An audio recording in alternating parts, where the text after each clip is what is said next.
우리가 기도라고 하는 것은 사람들이 기도는 자신의 욕망과 자신의 이 요구를 하나님 앞에 드리는 것이라고 생각하는 착각을 해요.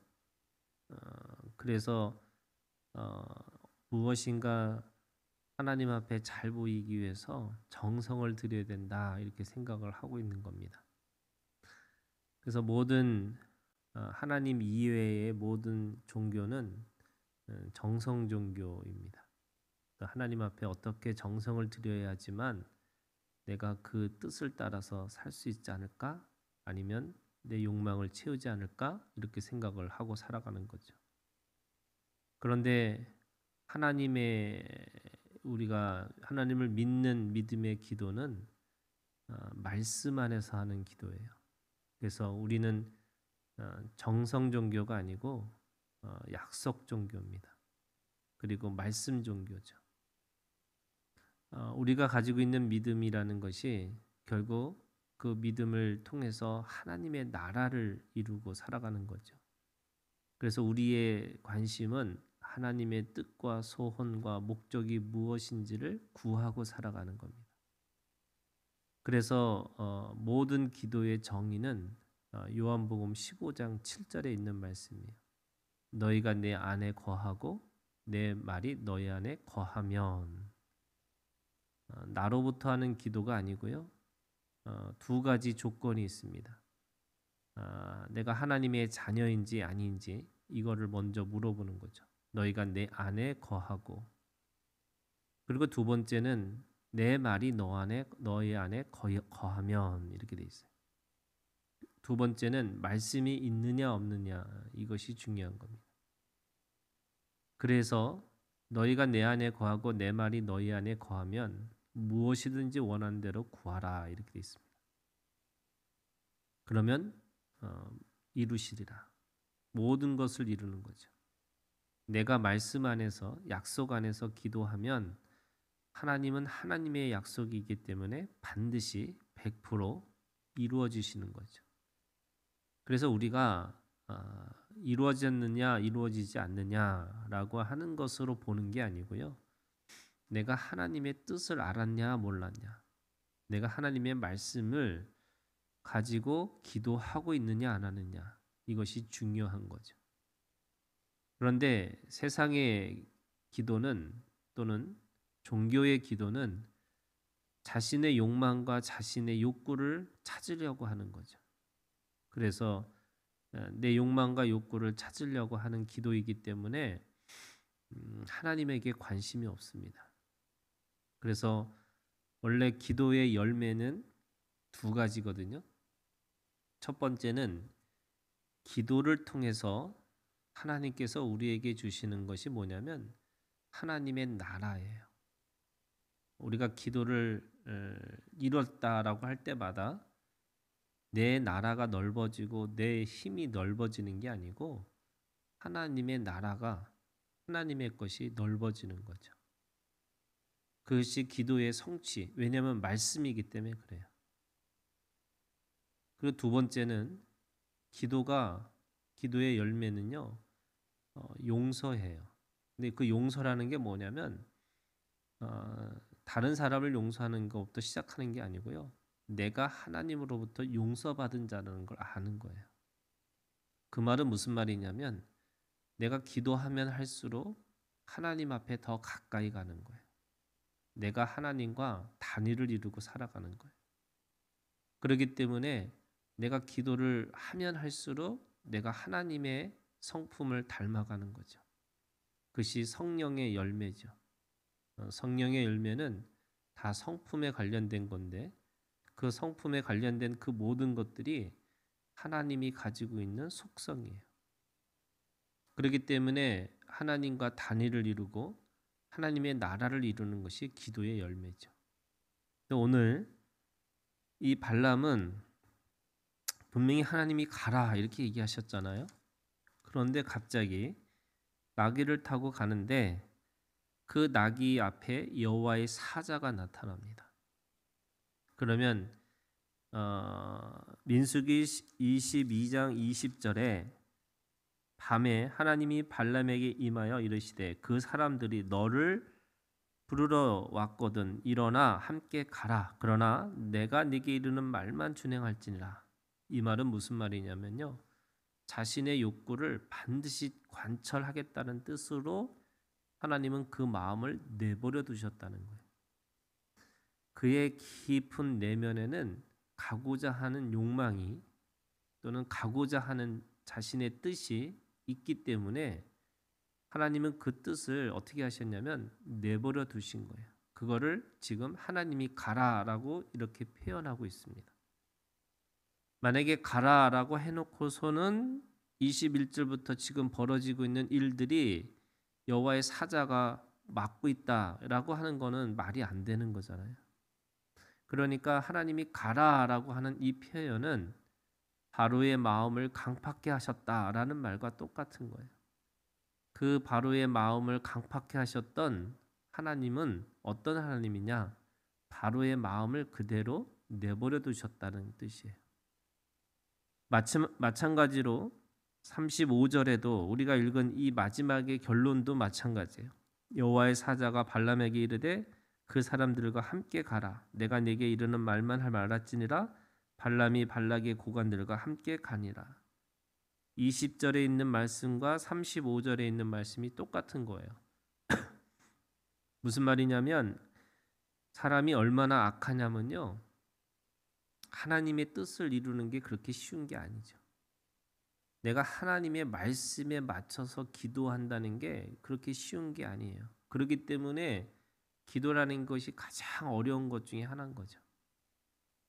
예수님이 겟세마네 동산에서 기도하실 때 땀을 흘리고 눈물을 흘리시고 그런데 얼마나 흘리시냐면 그게 땀이 피가 될 정도로 흘리시면서 마지막의 기도는 내 뜻대로 마옵시고 아버지의 원대로 하옵소서. 그리고 마지막에 십자가에서 돌아가실 때에도 이 아버지의 뜻을 이루기를 원하시기 위해서 그 고통 가운데 들어가시는 거죠. 그게 나의 하나님 왜 나를 버리시나이까. 그게 그 울부짖음이 인간이 가지고 있는 사람이 가지고 있는 그 욕망이 얼마나 힘드냐면 정말로 이 자신의 이 존재가 없어지는 것처럼 느껴지는 그런 고통 가운데 들어가는 것이 기도의 단계죠. 그렇기 때문에 그 단계를 뛰어넘지 않으면 결코 하나님의 뜻을 이룰 수 없다는 겁니다. 오늘 21절부터 35절에 있는 이 말씀은요. 굉장히 신화 같은 이야기죠. 나귀가 말을 합니다. 더 기가 막힌 건요. 나귀는 하나님을 알아보고 있는데 하나님의 사자를 알아보고 있는데 정작 선지자라고 하는 또는 하나님을 잘 알고 있다고 하는 이 발람의 선지자는 알아보지도 못합니다. 오히려 짐승보다 못한 존재라는 걸 이야기하고 있어요. 더구나 더 기가 막힌 거는 이 말을 한다는 거잖아요. 나귀가 말을 합니다. 근데 그 말이 어떤 말이냐면 이 거역에 대한 이야기를 하고 있는 거예요. 하나님의 말씀과 하나님의 뜻에 어긋난 거역이라는 것이 얼마나 하나님 앞에 이 최고의 죄인 것을 우리에게 얘기하고 있는 거죠. 하나님의 나라는 복종과 순종의 나라죠. 그렇기 때문에 하나님의 나라를 통해서는 반드시 하나님의 뜻이 이루어지는 거지 내 뜻이 이루어지는 것이 아니에요. 그런데 사람들은 거역으로 그 복종과 순종의 반대로 거역의 나라를 세워나가기를 하는 거죠. 그런데 하나님의 나라는 절대로 거역으로 이루어지지 않는다는 겁니다. 오늘 그 타고 가니까 나귀가 여호와의 사자를 봅니다. 이서 본다라는 것이 이 신앙에 있어서요. 귀가 열리는 것도 중요한 거지만 눈이 열리는 것도 중요한 거예요. 오늘 이 나귀는 여호와의 사자를 보고 그 보는 걸 통해서 자신이 그걸 통과하면 죽을 거라는 것을 알고 나니까 그렇게 채찍질 3번을 맞으면서도 끝까지 그걸 나갈 수가 없는 거죠. 그것도 안 되니까 나귀가 말을 하고 그 발람에게 말합니다. 뭐라고 말하냐면 29절에 있는 말씀에 발람이 나귀에게 말하되 네가 나를 거역했기 때문이니 내 손에 칼이 있었다면 곧 너를 죽였으리라 이렇게 얘기하죠. 27절에 나귀가 얘기합니다. 여호와의 사자를 보고 발람 밑에 엎드리니 발람이 노하여 자기 지팡이 나귀를 때리는지라 여호와께서 나귀 입을 여시니 발람에게 이르되 내가 당신에게 무엇을 할기에 나를 이같이 3번을 때리느냐. 그러면서 그 나귀가 말을 하는 걸 통해서 뭘 가르쳐 주기를 원하시냐면 이 복종과 순종의 기도와 또 거역의 기도가 어떻게 다른지를 분명하게 말씀하고 있는 거죠. 그러면서 그 나귀는 그 나귀를 통해서 배운 그것을 통해서 발람은 깨달아야 되는 거거든요. 그런데 끝까지 깨닫지 못합니다. 34절에 발람이 여호와의 사자에게 말하되 내가 범죄하였나이다. 당신이 나를 막으려고 길에 선 줄을 내가 알지 못했나이다. 당신이 이를 기뻐하지 아니하시면 나는 돌아가겠나이다. 근데 여호와의 사자가 발람에게 이르되 그 사람들과 함께 가라고 얘기했어요. 왜 그랬을까? 이게 지금 우리가 세상의 신과 하나님과의 차이가 그런 거예요. 여러분, 하나님은 우리한테 인격적인 관계를 하기를 원하세요. 그러니까 무슨 말이냐면 힘으로 막아놓고서 야, 너 이제 내 말 들어라 이렇게 말씀하시는 게 아니에요. 그래서 사실은 이 율법이라는 것은 하라와 하지 말라고 돼 있잖아요. 그래서 613가지 하라와 하지 말라로 살아라고 가라는 건데 원래 제일 하나님께서 무서운 말씀은요. 네 마음대로 하라는 거예요. 그러니까 하나님께서 이거 해, 이거 하지 마라고 하는 거는 하나님이 어떠냐면 애정을 갖고 말씀하고 있는 거예요. 그런데 하나님께서 야, 그럼 저 네 마음대로 해. 근데 이 말은 2가지가 있는 거예요. 하나는 성숙한 의미도 있지만요. 또 한 가지는 네가 마음에 가는 대로 그렇게 살으라고. 왜? 인격적이시긴 하나님이기 때문에 그래요. 하나님은 우리에게 자유의지를 주시면서 즉시 온전히 기쁘게 따라오기를 원하시는 거지 하나님의 힘을 통해서 억지로 끌려가기를 원하지 않으세요.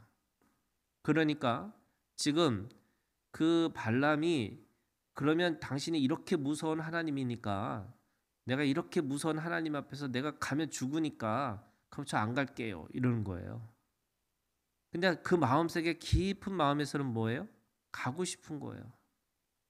그러니까 하나님이 그냥 내버려 두시는 거죠. 네 마음대로 하라. 근데 그 네 마음대로 하라라는 말씀을 듣는 사람들은 어떻게 듣냐면 그것 보라고 내가 뭘 해도 상관없는 거라고 이렇게 얘기하는 거죠. 하나님이 나보고 가라고 하셨다. 이렇게 응답을 하고 생각하는 거예요. 그래서 하나님은 인격적이시기 때문에 절대로 보좌 싸움을 하지 않으세요. 내 마음에서 그 싸움에서 내 자리를 일부러 내 마음의 주인의 자리를 앉기를 원하지 않으세요. 내 자리를 내가 스스로 내어주실 때 성령께서 일하시는 거고 아버지께서 그 일을 감당하기를 원하시는 거지 그거를 통해서 뭔가 자기 힘을 가지고 그렇게 오시는 게 아니죠. 그래서 둘째 아들이 아버지 집으로 돌아올 때 스스로 돌이켜 이렇게 됐어요. 그러니까 스스로 돌이킬 때까지 기다리시는 하나님이에요. 안 그러면 그 아들은 또 나갑니다. 억지로 힘으로 데리고 왔으면 그 아들은 다시 나가게 돼 있어요. 그런데 스스로 돌이켜서 아버지 집으로 온 그 아들은 아버지의 은혜를 깨달아서 그 아버지 집에 온전히 거하는 아들이 되는 거죠.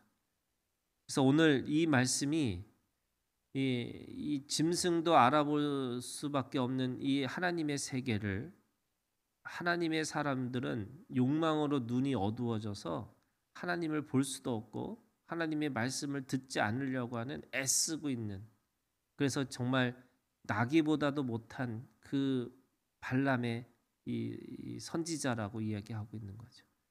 오늘 우리가 주님 안에서 깨어서 귀도 열리시고 또 정말 하늘에서 이 우리에게 말씀하시는 하나님의 음성을 들을 수 있고 그러면서 동시에 하나님의 나라를 볼 수 있는 그런 믿음의 눈이 되기를 주님의 이름으로 축복합니다.